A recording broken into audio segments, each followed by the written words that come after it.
ঈদুল আজহার ছুটি শেষে কর্মজীবীরা রাজধানীতে ফিরলেও ক্রেতা সংকটের অভিযোগ করছেন কাঁচা বাজারের ব্যবসায়ীরা। তবে এর তেমন প্রভাব পড়েনি বাজারে। ক্রেতারা বলছেন গত সপ্তাহের তুলনায় সবজির দাম কিছুটা কম, আর তাতেই স্বস্তি মিলেছে জনমনে। রাজধানীর হাতিরপুলের কাঁচা বাজার ঘুরে রিপোর্ট করছেন আশরাফুল ইসলাম। ক্যামেরায় ছিলেন সালমান খন্দকার সবুজ। ঈদুল আজহার ছুটি শেষে কর্মজীবীরা ঢাকা ফিরলেও বাস্তবতা বলছে রাজধানীতে এখনও কাটেনি ঈদের আমেজ। সকালে রাজধানীর হাতিরপুল কাঁচা বাজারেও দেখা মিলল সেই চিত্রের। ঢিলেঢালা বাজারে সবজির দামে স্বস্তি থাকলেও দাম বেড়েছে চাহিদার শীর্ষে থাকা ব্রয়লার মুরগির, আর গত সপ্তাহের তুলনায় কিছুটা বাড়তি মাছের বাজার। মুদিপণ্য সহ ডিম ও গরুর মাংস দেখা মিলেছে তারতম্যের।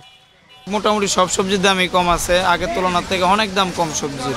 এই সপ্তাহে সবজির দাম কমে আছে, খালি টমেটো আর হলো ক্যাপসিকাম, গাজর, এই তিনটা আইটেমের দামে বেশি। আর অন্য সবজির দাম আগের মতনই, আর তার কাছে একটু কম। গত সপ্তাহে ব্রয়লারের দাম ছিল, এই সপ্তাহে কি দাম? ব্রয়লারের দাম বাড়ে নাই, দেশির দামও বাড়ে নাই, বাড়ার মধ্যে সোনালি বাড়ছে। ঈদের পরে কয়দিন একটু বেশি ছিল, এখন আবার একটু কমে গেছে। এদিকে ক্রেতারা বলছেন চাল, মুরগি ও গরুর মাংসের দাম বাড়তি হলেও স্বস্তি রয়েছে সবজির বাজারে। বৃষ্টির কারণে সরবরাহ কম ছিল, হয়তো তখন একটু বেশি ছিল, এখন আবার স্বাভাবিক হয়ে গেছে। ভোক্তা অধিকার বাণিজ্য মন্ত্রণালয় যে মনিটরিং টিমটা এই মার্কেট কম আসে, আমার মনে হয় এটা তদারকি করা উচিত, কারণ এটা একটা খুব গুরুত্বপূর্ণ জায়গা মার্কেটটা। সিন্ডিকেট করে নাকি না আসল বাজারও এটা, মানে হাতিরপুলে আসলাম আজকে এই রেট পাইলাম। এর আগে আমি 290 টাকা 300 টাকায় নিছি।